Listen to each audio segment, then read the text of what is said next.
शत्रुबोध, ये शब्द आजकल काफी सुनने को मिल रहा है ना? खास तौर पर राष्ट्रवादी बहसों में।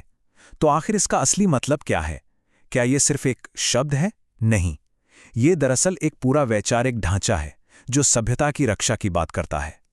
चलिए आज इसी को थोड़ा आसान भाषा में समझते हैं। तो शत्रुबोध, इसका सीधा साधा मतलब है शत्रु का ज्ञान, मतलब अपने दुश्मन को जानना। लेकिन ये कहानी यही खत्म नहीं होती। इस फ्रेमवर्क में इसका मतलब कहीं ज्यादा गहरा है। ये कहता है सिर्फ जानो मत, दुश्मन को पहचानो, दुनिया के सामने लाओ और फिर उसका सामना करो। मतलब ये एक तरह का एक्शन प्लान है, एक डिफेंसिव स्ट्रैटेजी। अब इस पूरी विचारधारा का एक बहुत ही दिलचस्प आइडिया है, 2.5 मोर्चों का युद्ध। सुनने में थोड़ा अजीब लगता है ना? देखिए, 2 मोर्चे तो साफ हैं। बाहरी दुश्मन, ये तो हम सब समझते हैं, लेकिन वो जो आधा मोर्चा है ना, वही इस पूरी सोच की जान है। ये इशारा करता है देश के अंदर मौजूद दुश्मनों की तरफ। और बस यही बात इस फ्रेमवर्क को इतना अलग बनाती है। तो इस पूरी सोच को ठीक से समझने के लिए हमने इसे 6 हिस्सों में बांटा है। हम शुरू करेंगे इसकी परिभाषा से, फिर बात करेंगे एक नए धार्मिक नेतृत्व की।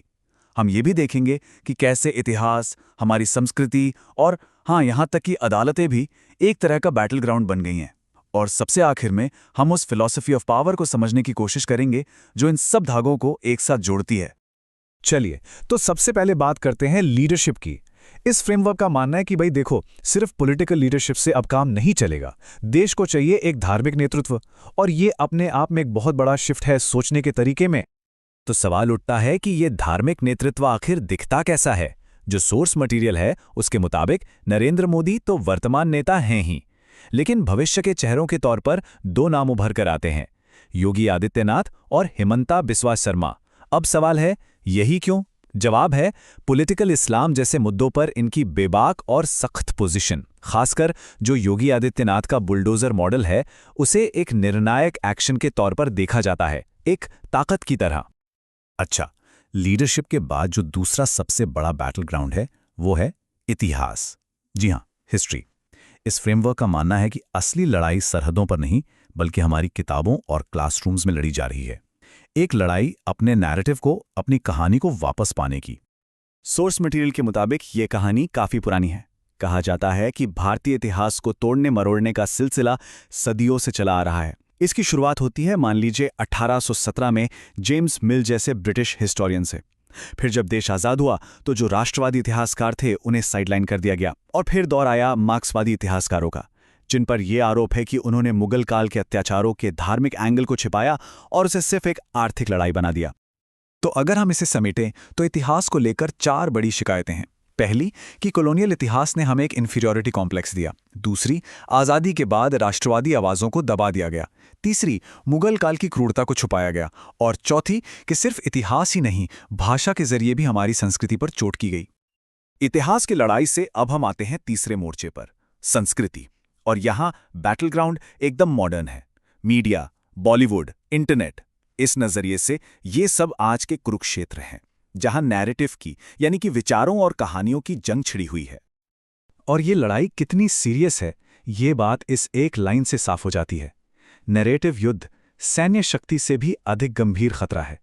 मतलब साफ है, जो दिमाग पर राज करता है वो जमीन पर कब्जा करने वाले से कहीं ज्यादा ताकतवर है।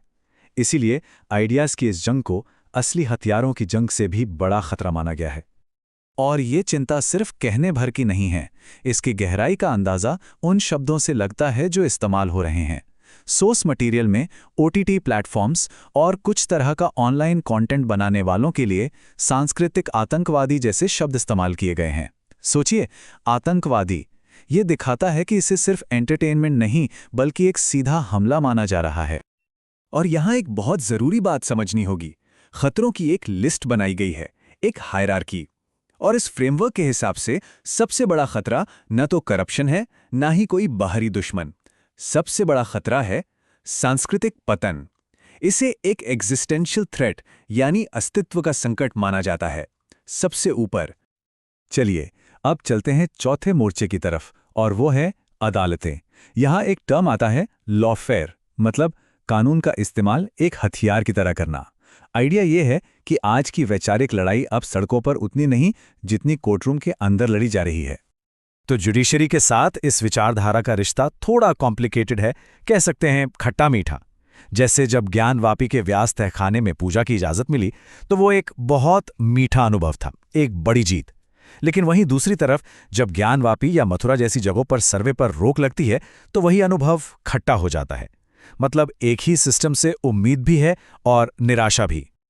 और इन्हीं खट्टे मीठे अनुभवों की वजह से जुडिशियल सिस्टम में बड़े सुधारों की मांग उठती है, जैसे कि प्लेसेस ऑफ वर्शिप एक्ट 1991 को पूरी तरह खत्म किया जाए, वक्फ एक्ट जैसे कानूनों को भी हटाने की बात होती है, और जजों की नियुक्ति के तरीके को बदलने के लिए एक ऑल इंडिया जुडिशियल सर्विस लाने की भी मांग है, ताकि सिस्टम में और ट्रांसपेरेंसी आ सके। और आखिर में वो छठा और सबसे अहम हिस्सा जो इन सभी लड़ाइयों को एक सूत्र में पिरोता है, शक्ति का दर्शन। ये बताता है कि दुनिया के मंच पर भारत को खुद को कैसे देखना चाहिए। ये फिलॉसफी फॉरेन पॉलिसी को लेकर बहुत प्रैक्टिकल है, बिल्कुल रियलिस्टिक।